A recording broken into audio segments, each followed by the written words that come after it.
A 100-gram object falls from a height of 3 meters onto a metallic plate and rebounces to a height of 2 meters. ಇದು ಗ್ರಾಮಲ್ಲಿದೆ, ಕೆ ಜಿಯಲ್ಲಿಲ್ಲ. The potential energy of the ball before the fall, ಇದನ್ನು ಕಂಡುಹಿಡಬೇಕು. Kinetic energy ಅದು ಎಲ್ಲ ಕಂಡುಹಿಡಬೇಕು. ಮೊದಲೇದಾಗಿ ಇದರಲ್ಲಿ ಏನಂತ ಹೇಳಿದ್ರೆ 2 ಕೇಸ್ ಇದೆ ಅಲ್ವಾ. ನೀವು ಪ್ರಶ್ನೆ ಓದ್ತಾ ಇರ್ಬೇಕಾದ್ರೆ ಅರ್ಥ ಆಗಿರಬೇಕು. ಸೊ ಗಿವನ್ ಏನು ಹುಡುಗರ, ಗಿವನ್ ಏನಂತ ಹೇಳಿದ್ರೆ ನಿಮ್ಮ ಹತ್ರ ಒಂದು ಚೆಂಡಿದೆ, ಆಬ್ಜೆಕ್ಟ್, ಚೆಂಡು ಅಲ್ಲ, ಒಂದು object falling from a height, ಒಂದು ಎತ್ತರದಿಂದ ಬೀಳ್ತಾ ಇದೆ, ಸರಿನಾ. ಏನಾಗುತ್ತಿದೋ ರೀಬೌನ್ಸ್ ಆಗಿ ಒಂದು ಹೈಟ್ವರೆಗೂ ಬರುತ್ತೆ, ಆಯಿತಾ.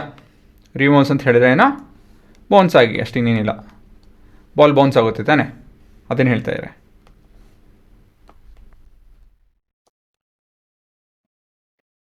ಹಾಂ, ಇದು 3 ಮೀಟ್ರ್ ಅಂತೆ, ಇದು 2 ಮೀಟ್ರು. ಬೌನ್ಸ್ ಆಗಿ ತಿರ್ಗಾ ಈ ಎತ್ತರಕ್ಕೆ ಹೋಗುತ್ತೆ. ಇದರ ತೂಕ ಬಂದು 100 ಗ್ರಾಮು. ಅದನ್ನು ನಾವು ಕೆ ಜಿ ಕನ್ವರ್ಟ್ ಮಾಡ್ಕೊಬೇಕು. ಹೇಗೆ ಕನ್ವರ್ಟ್ ಮಾಡ್ತೀವಿ? Divide by 1000, that is 1/10 of a K G. So this would be 1/10 of a K G. ಅದಾದಮೇಲೆ ಅಷ್ಟೇ, ಆಕ್ಸಲರೇಷನ್ ಡ್ಯೂ ಟು ಗ್ರಾವಿಟಿ 10 ಅಂತ ತಗೊಳ್ಳೋಣ. ಅವರು ಕೂಡ ಹೇಳಿದ್ದಾರೆ. Find the potential energy of the ball before the fall ಅಂತ ಹೇಳಿದ್ರೆ, potential energy at A basically. So ಅದನ್ನ ಎ ಅಂತ ಕರೆಯೋಣ, ಬಿ ಅಂತ ಕರೆಯೋಣ, ಇದು ಪಿ ಅಂತ ಕರೆಯೋಣ, ಇದು ಕ್ಯೂ ಅಂತ ಕರೆಯೋಣ. ಈಸಿ ಆಗುತ್ತೆ ಕ್ಯಾಲ್ಕುಲೇಷನ್. ಹಾಂ ಹುಡುಗರ, ಸೊ ಬೇಸಿಕಲಿ ಮೊದಲೇ ಪ್ರಶ್ನೆ ಏನಂತ ಹೇಳಿದ್ರೆ, ಫೈಂಡ್ ದ ಪೊಟೆನ್ಷಿಯಲ್ ಎನರ್ಜಿ. ನಿಮ್ಮ working begins with A, potential energy at at A. So ಹೇಗೆ ಮಾಡೋದು? ಯಾವ formula? Potential energy is equal to mgh. ಸ್ವಲ್ಪ ಜಾಗ ಇಲ್ಲಿ ತುಂಬ ಇದೆಯಲ್ಲ ಕ್ಯಾಲ್ಕುಲೇಷನ್ ಮಾಡೋದು. ಸೊ ಹೀಗೆ ಮಾಡೋಣ. mgh, mass is 1/10, gravity is this and height is this. So we have all of this to be equal to 3 joules ಅಲ್ವಾ ಹುಡುಗರ? ಅಷ್ಟೇ. ಮತ್ತು ಮುಂದೆ ಎರಡನೇ ಪ್ರಶ್ನೆ ಇಲ್ಲಿದೆ. Kinetic energy as it hits the plate ಅಂತ ಹೇಳಿದ್ರೆ ಇಲ್ಲಿ ಪಾಯಿಂಟ್ ಬಿ ಹತ್ರ ಕೈನೆಟಿಕ್ ಎನರ್ಜಿ ಅಟ್ ಬಿ, ಸರಿನಾ. ಸೊ ಈ ಥರ ನೋಡ್ಬೋದು, ನಾನು ಪಾಯಿಂಟ್ ಈ ಥರ ಮೆನ್ಷನ್ ಮಾಡ್ಕೊಂಡು ಚಿತ್ರದಲ್ಲಿ ನನ್ನ ಕ್ಯಾಲ್ಕುಲೇಷನ್ ಮತ್ತು ರೈಟಿಂಗು ಕಮ್ಮಿ ಹಾಕ್ಕೊಳ್ತಾ ಇದೆ. ಸೊ ಈ ಥರ ಸ್ವಲ್ಪ ಬುದ್ಧಿವಂತಿಕೆ ಉಪಯೋಗಿಸ್ಕೊಂಡು ನೀವು ಚಿತ್ರದಲ್ಲೇ ಒಂದಷ್ಟು ವಿಷಯಗಳು ರೆಪ್ರೆಸೆಂಟ್ ಮಾಡ್ತು ಅಂತ ಹೇಳಿದ್ರೆ ಬರೀಬೇಕಾದ್ರೆ ಎಲ್ಲ ಸುಲಭ ಆಗುತ್ತೆ. ಹಾಂ, ಇವಾಗ ಹೇಗೆ ಮಾಡೋದು ಇದನ್ನು? Simple. We know that mechanical energy is sum of kinetic energy plus potential energy and ಇನ್ನೊಂದೇನು fact, and that mechanical energy is constant or remains constant throughout the journey of the ball alva, journey throughout the fall, actually throughout the fall, sarina. So higagi we have the kinetic energy at the bottom plus potential energy at the bottom should be equal to what? Should be equal to kinetic energy at the top plus potential energy at the top. So ಇವಾಗ kinetic energy at the bottom ಏನು ಬರುತ್ತೆ ಅದು ಕಂಡುಹಿಡಿಬೇಕು ನಾವು ಅಲ್ವಾ. at B plus potential energy is 0 while the kinetic energy at the top is 0 plus the potential energy over there is 3. ಏನಕ್ಕೆ ಇದು 0 ಆಗುತ್ತೆ ಇವೆರಡು ಅಂತ ಹೇಳಿ ಬರೆದ್ಬಿಡೋಣ. because at bottom height is 0 ಅಲ್ವಾ, and at top u is 0, ನಿಮ್ಮ velocity 0 ಆಗುತ್ತೆ. So ಈ ಥರ ರೀಸನಿಂಗ್ ಕೊಟ್ಟು ನೀವು ಬರೀತು ಅಂತ ಹೇಳಿದ್ರೆ ಉಪಯೋಗ ಬರುತ್ತೆ, ಇಲ್ಲ ಅಂತ ಹೇಳಿದ್ರೆ ಏನೋ ಆನ್ಸರು ಸರಿ ಕಾಣಲ್ಲ. So kinetic energy at the bottom is ಎಷ್ಟು? 3 joules. ಸೊ ಇದು ನಿಮ್ಮ ವರ್ಕಿಂಗ್. ನೆಕ್ಸ್ಟು ಮುಂದಿನ ಪ್ರಶ್ನೆ ಏನು? It's velocity on hitting the plate. ಇಲ್ಲಿರ್ಬೇಕಾದ್ರೆ ಅದು ವೆಲಾಸಿಟಿ ಏನಿರುತ್ತೆ ಅಂತ ಹೇಳಿ. So velocity at B basically ಹೇಗೆ ಕಂಡುಹಿಡಿಯೋದು?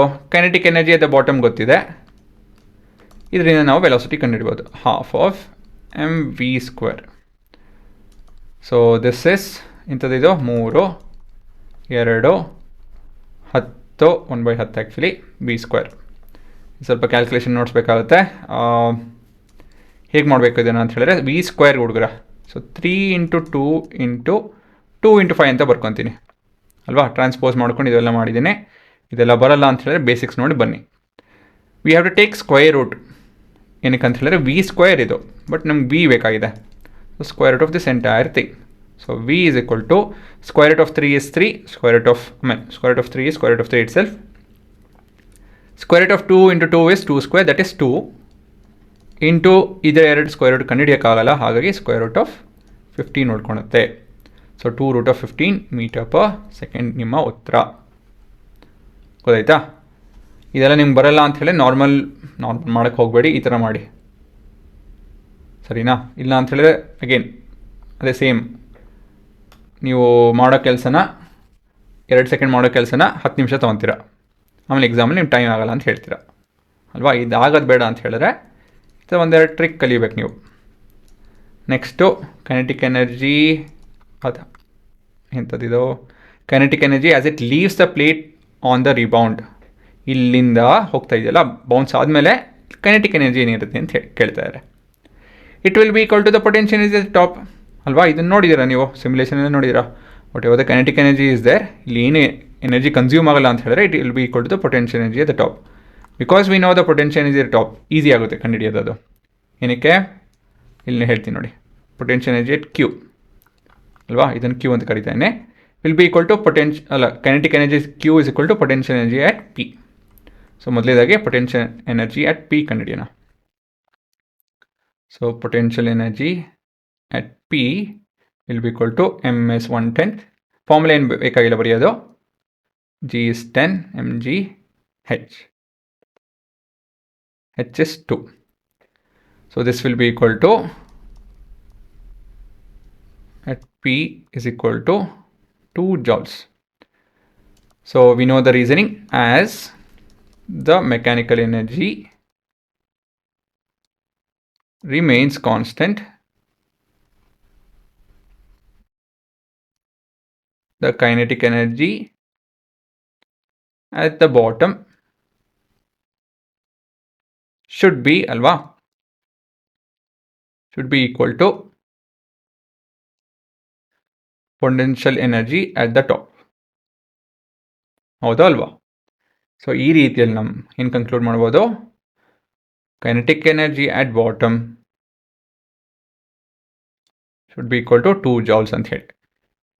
ಸರಿ ತಾನೆ, ಇವೆರಡು ವ್ಯಾಲ್ಯೂ ಒಂದೇ ಇರಬೇಕು ಅಂತ ಹೇಳಿ ಈ ಪರ್ಟಿಕ್ಯುಲರ್ ಸ್ಟೇಟ್ಮೆಂಟ್ ಹೇಳ್ತಾ ಇದೆ. ಇಟ್ಸ್ ವೆಲಾಸಿಟಿ ಆಫ್ ರಿಬೌನ್ಸ್ ಅಂತ ಹೇಳಿದ್ರೆ ಬೌನ್ಸ್ ಆದಮೇಲೆ ವೆಲಾಸಿಟಿ ಏನು ಅಂತ ಕೇಳ್ತಾ ಇದ್ದಾರೆ. ನಮ್ಮ ಕೈನೆಟಿಕ್ ಎನರ್ಜಿ ಗೊತ್ತಿದೆ, ಮತ್ತು ಇವಾಗ ವೆಲಾಸಿಟಿ ಕಂಡುಹಿಡಿಯೋದ್ರೆ ಏನು ಕಷ್ಟ ಆಗಲ್ಲ.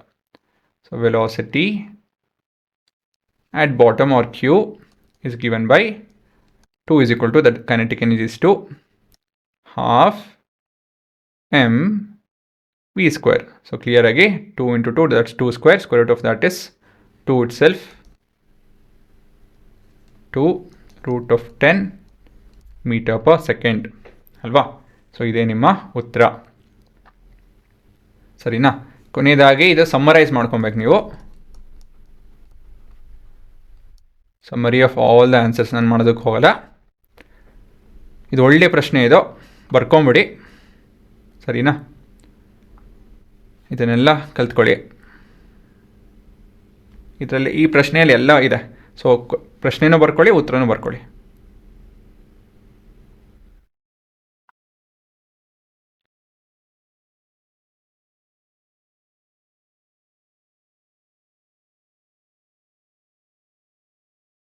ಒಂದು ಪುಟ್ಟು ನೋಟು, ಇದು ಹೇಗೆ ಬಂತು ಈ ವ್ಯಾಲ್ಯೂ ಅಂತ ಹೇಳಿ ಹೇಳ್ಬಿಡ್ತೇನೆ.